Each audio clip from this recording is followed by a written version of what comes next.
오늘 우리에게 주신 말씀은 야고보서 3장 1절부터 12절 말씀입니다.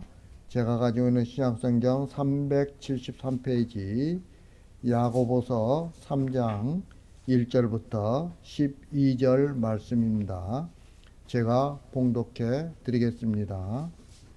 내 형제들아, 너희는 선생된 우리가 더 큰 심판을 받을 줄 알고 선생이 많이 되지 말라. 우리가 다 실수가 많으니 만일 말에 실수가 없는 자라면 곧 온전한 사람이라 능히 온 몸도 굴레 씌우리라. 우리가 말들의 입에 재갈을 물리는 것은 우리에게 순종하게 하려고 그 온 몸을 제어하는 것이라. 또 배를 보라. 그렇게 크고 광풍에 밀려가는 것들을 지극히 작은 키로서 사공의 뜻대로 운행하나니 이와 같이 혀도 작은 지체로 돼 큰 것을 자랑하도다. 보라, 얼마나 작은 불이 얼마나 많은 나무를 태우는가. 혀는 곧 불이요 불의의 세계라. 혀는 우리 지체 중에서 온 몸을 더럽히고 삶의 수레바퀴를 불사르나니 그 사르는 것이 지옥 불에서 나느니라. 여러 종류의 짐승과 새와 벌레와 바다의 생물은 다 사람이 길들일 수 있고 길들여 왔거니와 혀는 능히 길들일 사람이 없나니 쉬지 아니하는 악이요 죽이는 독이 가득한 것이라.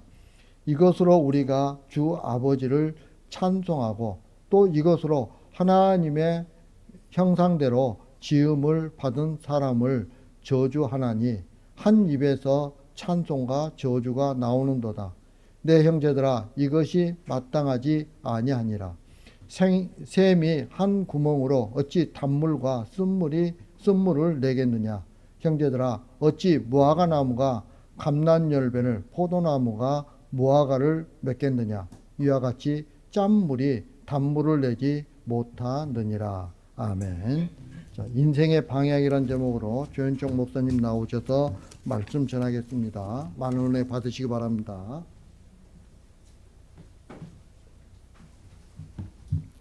할렐루야. 여러분 주님을 사랑하십니까?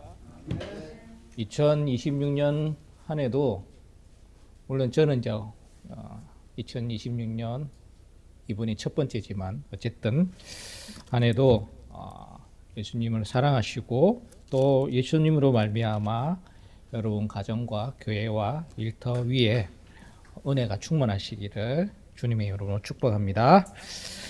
사람은요 말하는 존재잖아요. 저도 지금 말을 하고 있고 여러분들도 가정에서나 직장에서나 또 사회에서 어디에서거나 이제 말을 합니다. 근데 이 말하는 존재인데 이 학술적 용어로 호모 로쿠엔스라고 그렇게 이야기를 한다고 그래요. 언어를 통해서 정보를 전달하고 또 자신의 존재를 증명하고 또 자신과 타인과 이 세계를 연결하는 그 도구가 바로 이 말, 언어라는 건데요. 사람은 하루에 평균적으로 약 15,000단어를 사용한다고 그래요. 그런데 이제 저는 생각해 보니까 사람마다 다 다르고 또 직업적으로 다 다를 수가 있고 환경적으로도 다 다를 수가 있다고 생각이 듭니다. 그래서 뭐 평균 이하로 말을 할 수도 있고 평균 이상으로 말을 할 수도 있다는 거죠. 어쨌든 이제 평균 그 정도로 이렇게 사람이 말을 한다고 하는데요. 저는 생각해 봤습니다. 제가 하루에 한 15,000 정도 단어를 사용하고 있을까 생각해 보니까 그 정도 안 되는 것 같아요. 물론 이제 때로는 그 이상 할 때도 있지만 여러분들은 어떠십니까? 여러분은 생각해 보면 내가 하루에 좀 말을 많이 하는 편인가? 아니면 좀 적은 편인가? 한번 생각해 보시기 바랍니다. 언어는요, 사실은 인간만이 가지고 있는 거잖아요. 동물은 언어를 가지고 있지 않습니다. 여러분들이 이제 키우는 강아지나 또는 고양이는요, 언어를 가지고 있지 않죠. 뭐 그들만의 언어가 있다고 하는데 그렇지 않습니다. 언어는 의사소통을 하는. 그래서 우리는 개를 보고서 강아지를 보고서 말을 한다고 이야기를 안 하고 짖는다고 이야기하잖아요. 짖는다고. 뭐 문자가 있는 것도 아니고 없잖아요. 물론 의사소통은 하겠지만 그래서 이 인간만이 가지고 있는 이 언어를 통해서 사람은 지식을 축적하고 또 복잡한 체계와 규칙을 만들고 문명과 문화를 만들어갑니다. 이렇듯 언어는 이 인간의 삶을 풍요롭게 또 유익하게 만드는 거죠.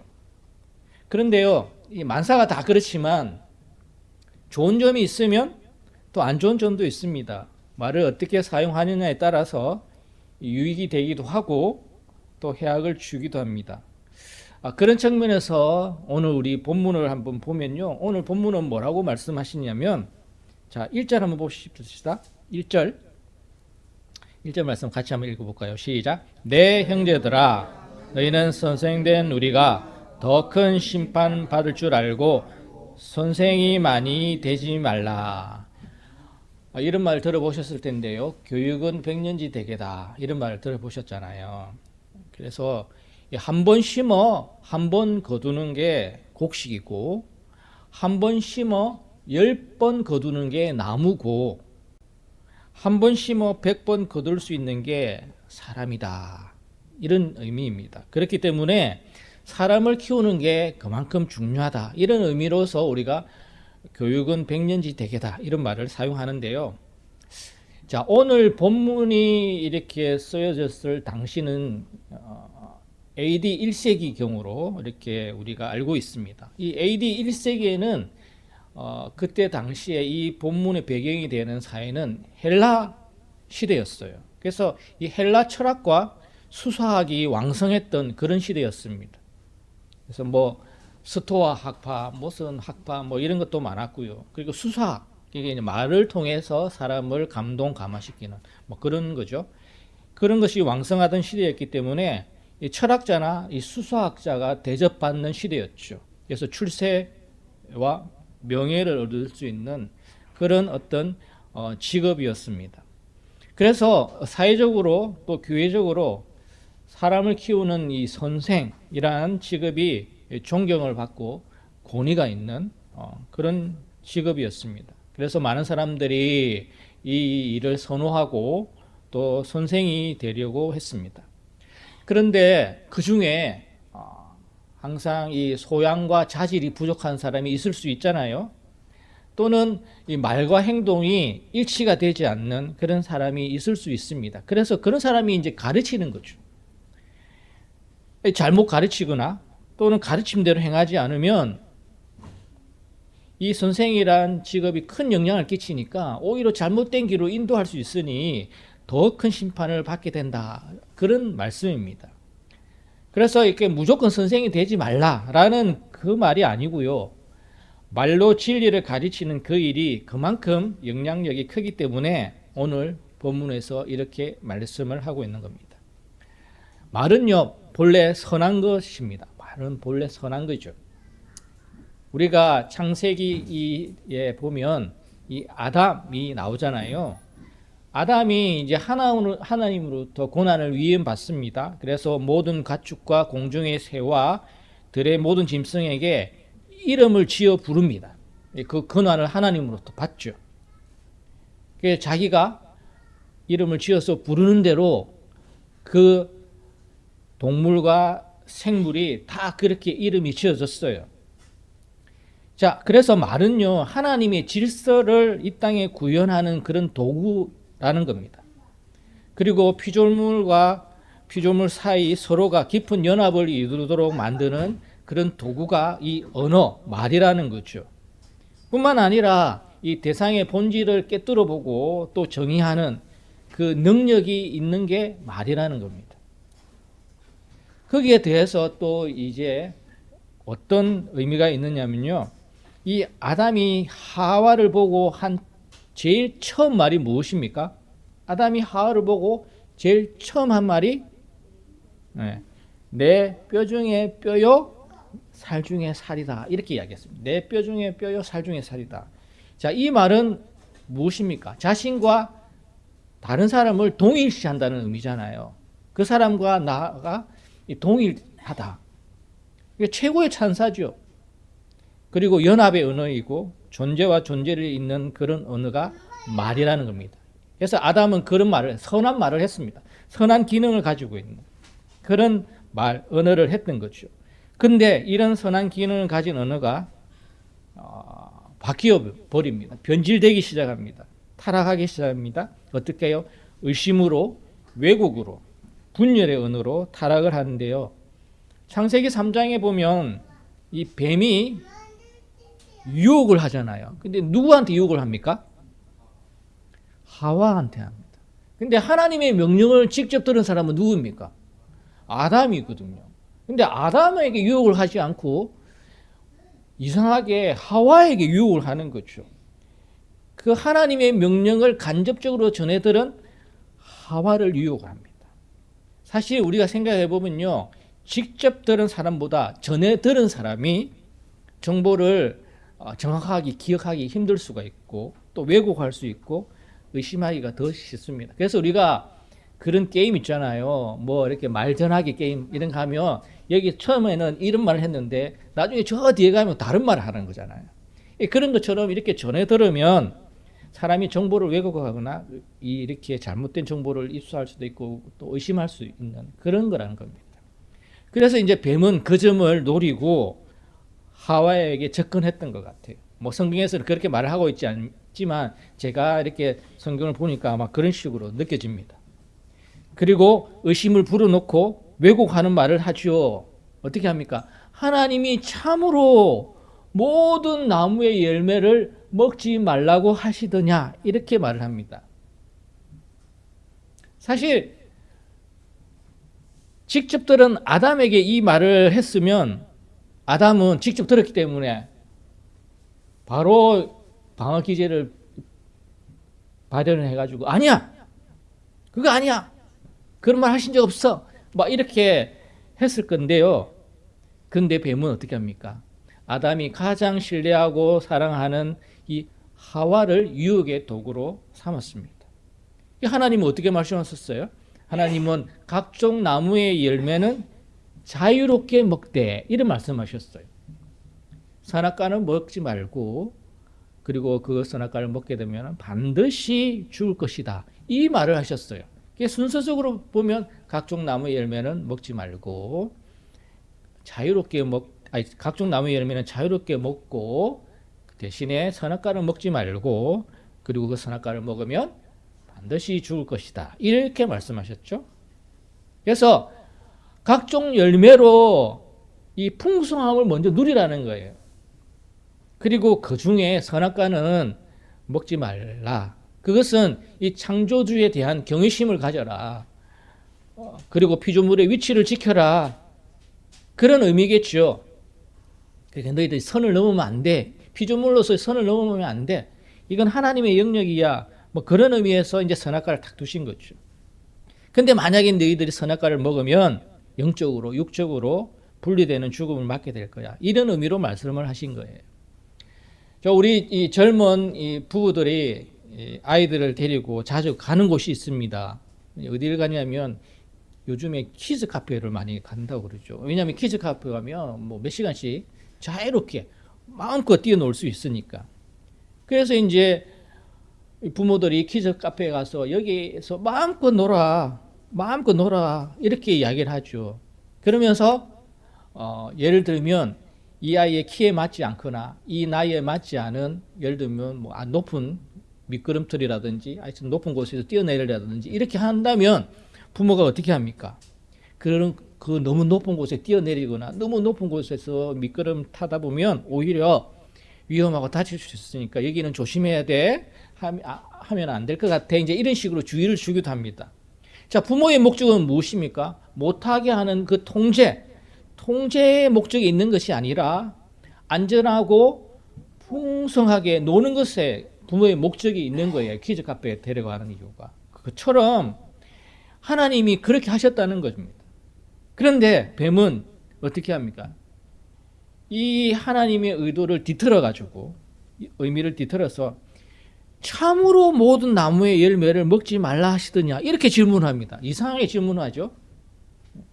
그냥 이 각종 나무의 열매를 먹되 선악과를 먹지 말라고 하셨어? 이렇게 물어보면 되는데 그렇게 안 물어보죠. 모든 나무의 열매를 먹지 말라고 하셨어? 그러면 하와가 어떻게 대답하겠습니까? 아니야. 다 먹어도 되는데 선악과만 먹지 말라고 하셨어. 이렇게 이제 대답을 할 수밖에 없게 만드는 거죠. 그러면 어디에 초점이 맞춰집니까? 선악과에 초점이 맞춰지는 거예요. 다 이게 각종 나무의 열매에 초점이 맞춰지는 게 아니고 금지한 선악과 거기에 초점이 맞춰지는 질문을 참으로 모든 나무의 열매를 먹지 말라 하시더냐 이렇게 질문을 하고 있는 거예요. 이게 고도의 질문인 거죠. 그러니까 이제 하와가 그 이야기를 듣고 그래? 이제 의심을 가질 수밖에 없는 거죠. 아니 그 금지한 거 먹어도 되는 거 아니야? 설마 먹는다고 먹어도 죽지는 않겠지? 이런 식으로 이제 가도로 금지된 것에 초점을 맞추는 그런 질문을 하고 있는 거죠. 그런 유혹 앞에 말씀을 간접적으로 들은 하와는 어떻게 유혹되는 거죠. 유혹이 되었고 그러면서 하나님이 하시지 않은 말씀을 덧붙입니다. 하나님은 먹지 말라 하셨는데 뭐라고 덧붙입니까? 만지지도 말라 하셨어. 그 말을 덧붙이죠. 그 다음에 반드시 죽으리라 하셨는데 죽을까 하노라. 이 애매모호한 말을 합니다. 그리고 이제 또 뱀은요, 아담에게 직접 유혹하지 않고 아까 말씀드렸듯이 하와를 이용한다고 했습니다. 이 아담이 하와를 정말로 사랑하잖아요. 그래서 내 뼈 중에 뼈요, 살 중에 살이다. 이런 표현을 했잖아요. 사랑과 신뢰의 대상이 누굽니까? 하와입니다. 그래서 이 사랑과 신뢰를 이용해서 이 아담이 넘어가게끔 만드는 거죠. 그래서 아담은 이 뱀의 이야기를 듣고 넘어간 게 아니고요. 사랑하는 아내가 건네준 선악과를 거절치 못하고 먹게 됨으로 유혹에 넘어갔던 거죠. 이렇게 타락한 아담은 하나님께 변명을 합니다. 어떤 변명을 합니까? 하나님이 주시고 함께 하신 그 여자 때문에 제가 선악과를 먹었습니다. 이렇게 이야기를 하잖아요. 책임을 전가하는 거죠. 책임을. 이제 책임 전가가 여기서부터 나오고 있습니다. 그리고 하와는 또 뭐라고 책임을 전가합니까? 뱀이 그래서 그랬습니다. 그래서 뱀에게 또 책임을 돌립니다. 2장에는요, 창세기 2장에는요, 이 찬미의 은혜가 막 넘치잖아요. 그잖아요? 선한 기능을 발휘하는 언어가 이렇게 있는데 3장에서는 어떻게 됩니까? 의심과 왜곡과 책임 전가와 분열의 언어로 변질이 되었습니다. 창세기 2장에서 아담은 하나님이 주신 권세로 각종 들짐승과 공중의 새에게 이름을 지어 불렀습니다. 하와를 통해서 내 뼈 중에 뼈요 살 중에 살이라 찬미하는 그런 말의 실수가 없는 상태, 즉 온전한 상태의 사람이었던 거죠. 아담은. 그런데 죄로 인해 그 온전함은 사라졌습니다. 자, 2절 말씀 보시겠습니다. 오늘 본문 말씀 2절 말씀. 2절 말씀 같이 있습니다. 시작. 우리가 다 실수가 많으니 만일 말에 실수가 없는 자라면 곧 온전한 사람이라 능히 온몸도 굴레 씌우리라. 아멘. 예, 그래서 우리가 다 말에 이제 실수가 많은 사람이 되었다는 거죠. 말에 실수가 없는 사람이 온전한 사람이라는 거예요. 우리는 온전한 사람이 아니라는 겁니다. 온전한 사람은 능히 온몸도 굴레 씌우, 능히 모든 것을 다 통제할 수 있다는 거죠. 온전한 사람은. 우리가 다 실수가 많이 하와와 아담의 타락 이후에 우리 인간은 말에 실수를 합니다. 말에 인해 실족하고 또 넘어집니다. 이게 이제 인간이 가지고 있는 연약함인데요. 그 이유로 보면요, 이 아담과 하와의 아들이 있잖아요. 아담과 하와의 아들 가인이 있습니다. 이 가인이 이제 자기 동생 아벨을 시기하고 막 그래가지고 또 하나님이 아벨을 예뻐하시는 것 같아서 어떻게 합니까? 자기 동생 아벨을 죽이잖아요. 죽인 후에서 하나님께서 네 아우가 어디에 있느냐 이라니까 어떻게 합니까? 내 아우가 어디 있는지 알지 못합니까? 내가 내 아우를 지키는 사람입니까? 이런 식으로 이야기를 하는 거죠. 거기서 이제 거짓말로 상황을 회피하고 모면하는 그 장면이 나옵니다. 왜 그렇습니까? 이 가인에게는 사실을 말할 수 있는 온전함이 이미 상실되었기 때문에 그렇습니다. 여러분, 이제 우리는 이 말에 실수가 없는 온전한 사람이 아니기 때문에 말에 실수를 할 수밖에 없다는 거죠. 자, 그렇다면 어떻게 하면 우리가 말에 실수가 없으려면 그럼 어떻게 하면 좋을까요? 어떻게 해야 될까요? 그럼 우리가 여전히 말에 실수를 하면서 살아야 할까요? 아니죠. 우리는 말에 실수를 하지 않도록 다스려야 합니다. 제어해야 합니다. 오늘 본문에 보면 길들이지 않는 말 이야기가 나옵니다. 말, 달리는 말. 그 길들이지 않은 말을 다스리기 위해서 그 말의 입에 무엇을 물립니까? 재갈을 물리잖아요. 그래서 재갈을 물려가지고 이리저리 훈련을 하고 제어를 합니다. 이리 가자면 저리 가고 저리 가자면 이리 가고 하여튼 이런 식으로 하잖아요. 그리고 물에 떠 있는 배를 조정하기 위해서 배보다 훨씬 작은 배의 키를 이용을 해서 배를 조정을 합니다.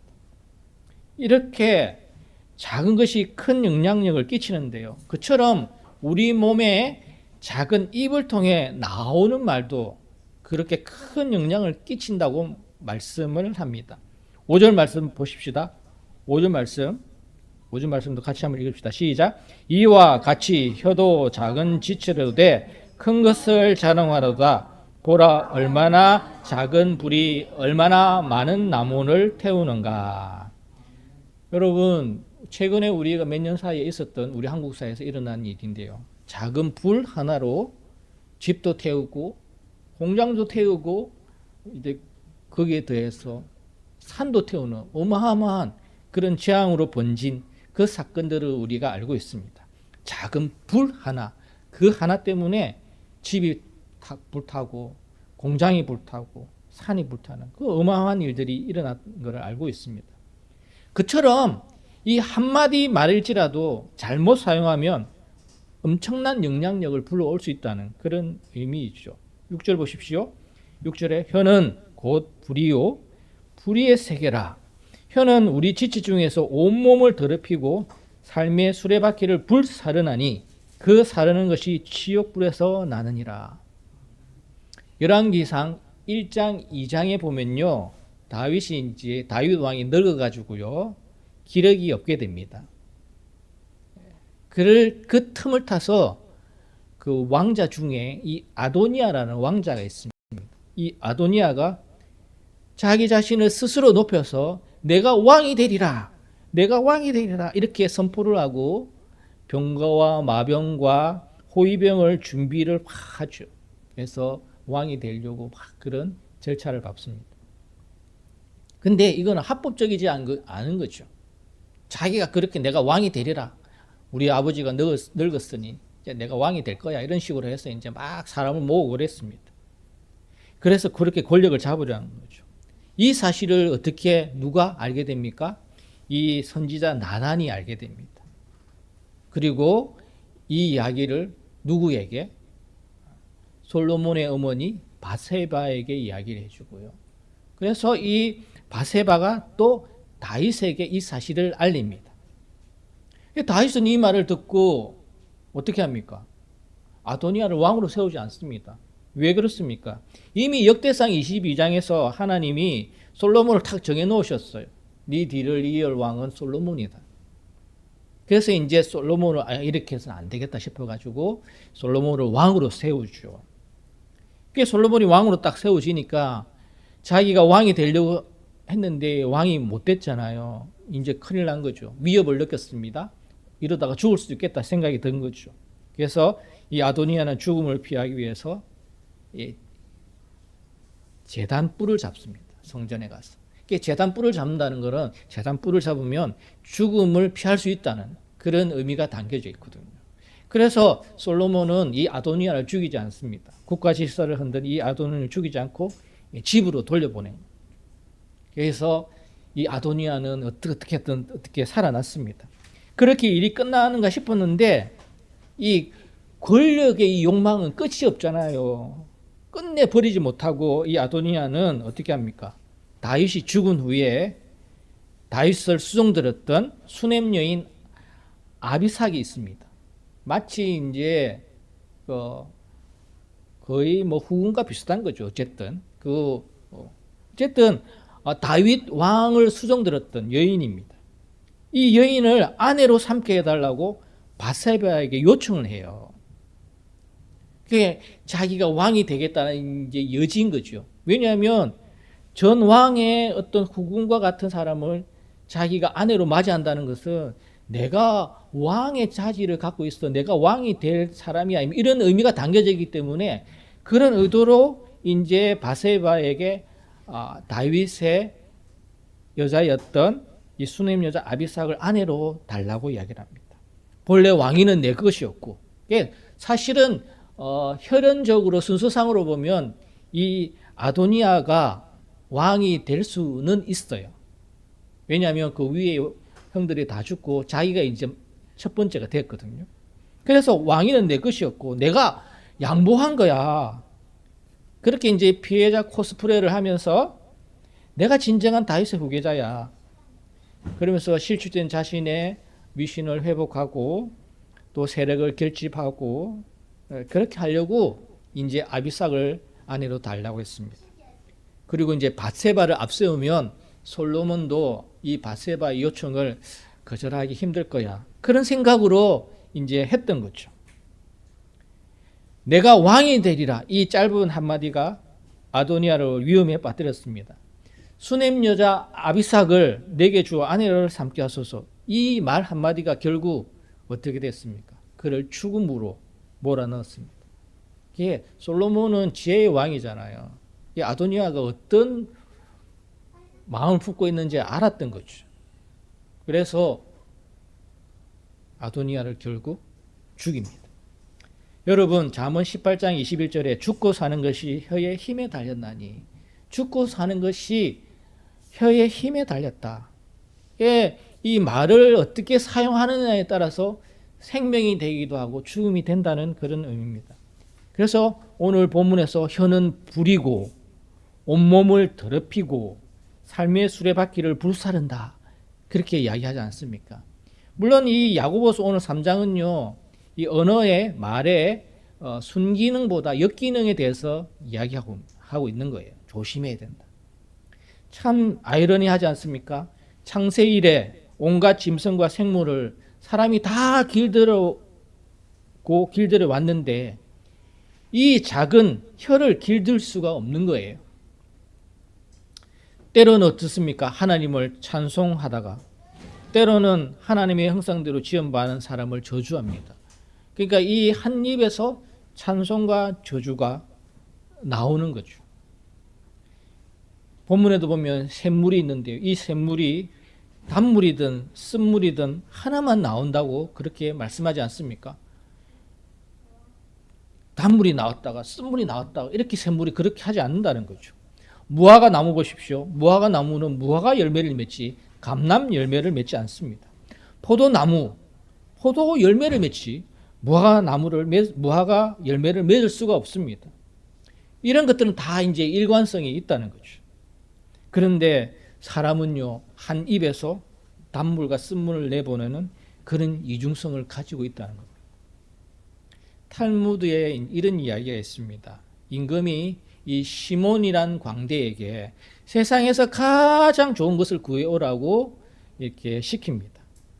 그리고 또 다른 요한이라는 광대에게는요, 세상에서 가장 나쁜 것을 구해오라고 그렇게 시켰습니다. 그래서 시간이 지난 뒤에 이 두 광대가 돌아와 가지고 이 상자를 임금에게 이렇게 바쳤습니다. 시몬의 상자를 여니까 무엇이 나오냐면 사람의 혀가 나온 거예요. 이제 그 후에 이제 그 다음에 요한의 상자를 톡 또 열어보았더니 요한의 상자에는 뭐가 나왔냐면요, 역시 사람의 혀가 나왔던 거예요. 이 이제 탈무드의 교훈은 뭐냐면 이 말이라는 게 혀라는 게 가장 유익한 것이 될 수도 있고 가장 해를 끼치는 것도 될 수 있다. 그런 의미입니다. 입에서 나온 말이 생명을 살릴 수도 있고 반대로 싸움의 불씨가 될 수도 있고 가슴에 박히는 비수가 될 수도 있습니다. 선생이 많이 되지 말라. 말이 끼치는 영향력이 너무 크기에 작은 입에서 나온 말은 한 사람의 인격과 인생 전체를 끌고 가는 힘이 있기 때문에, 그리고 그 인생을 어디로 끌고 갈지 알 수 없기에 통제되지 않으면, 다스려지지 않으면 우리의 입은, 우리의 말은 불이 될 수 있고 불타는 삶의 수레바퀴가 될 수가 있습니다. 저는 우리 이런 세상 속에서 살다 보면 이런 예들을 많이 볼 수가 있지 않습니까?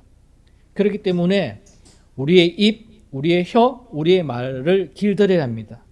그런데 안타깝게도 인간의 죄성 때문에 우리는 이 입을, 이 말을 길들이기가 쉽지 않습니다. 실수가 없는 온전한 사람이 될 수가 없습니다. 그런데요, 우리에게 하나 희망이 있다면 말에 실수가 없으신 오직 말씀으로 광야에서 사단의 유혹을 물리치시고 오직 말씀으로 생명을 살리는 로고스, 말씀 그 자체이신 우리 예수님을 믿고 있기 때문에 그 예수님만이 우리를 길들일 수 있다는 겁니다. 요한복음 14장 26절 말씀 한번 찾아봅시다. 요한복음 14장 26절 말씀. 요한복음 14장 26절 말씀. 요한복음 14장 26절 말씀입니다. 요한복음 14장 26절 말씀 같이 한번 읽습니다. 시작. 보혜사 곧 아버지께서 내 이름으로 보내실 성령 그가 너희에게 모든 것을 가르치고 내가 너희에게 말한 모든 것을 생각나게 하리라. 아멘. 우리가 예수 그리스도를 믿음으로 말미암아 그 믿음으로 말미암아 우리가 성령을 받습니다.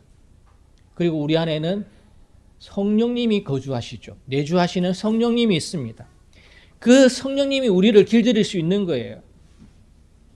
매 순간순간 성령님이 내 입술에 파수꾼이 되어 달라고 우리가 그렇게 기도를 하고, 또 다윗의 기도처럼 여호와여 내 입에 파수꾼을 세우시고 내 입술의 문을 지키소서, 이렇게 우리가 기도를 한다면 내 안에 계신 성령님께서 우리의 마음을 주장해 주셔서 내 입술이 이 부정의 말이 나갈 것이 아니라 긍정의 말로 나갈 수 있도록 그렇게 해 주신다는 겁니다. 그리고 오늘 본문은 아니지만 17절과 18절 말씀에 보면 위로부터 난 지혜를 구하라고 말씀합니다. 위로부터 난 지혜. 17절 18절 말씀을 보면요, 오직 위로부터 난 지혜는 첫째 성결하고 다음에 화평하고 관용하고 양순하며 긍휼과 선한 열매가 가득하고 편견과 거짓이 없나니 화평하게 하는 자들은 화평으로 심어 의의 열매를 거두느니라. 위로부터 난 지혜를 구하면요, 우리의 이 입을 길들일 수가 있다는 거죠. 여러분, 인생의 방향을 결정하는 이 말, 언어, 이것은요, 말씀의 다스림 속에 내주하신 성령님의 통제 아래에 둔다면 우리의 언어는 일관성을 유지할 것이고 영혼을 살리는 생명의 생물이 될 것입니다. 우리 모두 온전하신 예수님의 말씀 안에 거하며 예수님의 온전함을 닮아가서 하나님께 영광 올려드리는 복된 우리 모두가 되길 주님의 이름으로 축복합니다. 기도하겠습니다. 하나님 아버지, 오늘도 저에게 말씀을 주시니 감사합니다. 하나님께서 주신 이 언어를 잘 사용할 수 있도록 하나님 늘 말씀 안에 거하게 하시고 내주하신 성령의 지도를 받고 우리가 사람을 살리는 그런 말을 할 수 있도록 우리를 주장하여 주시고, 그리하여 하나님께 온전히 영광 올려드리는 복된 우리 모두가 되게 하여 주옵소서. 감사하며 예수님의 이름으로 기도합니다. 아멘.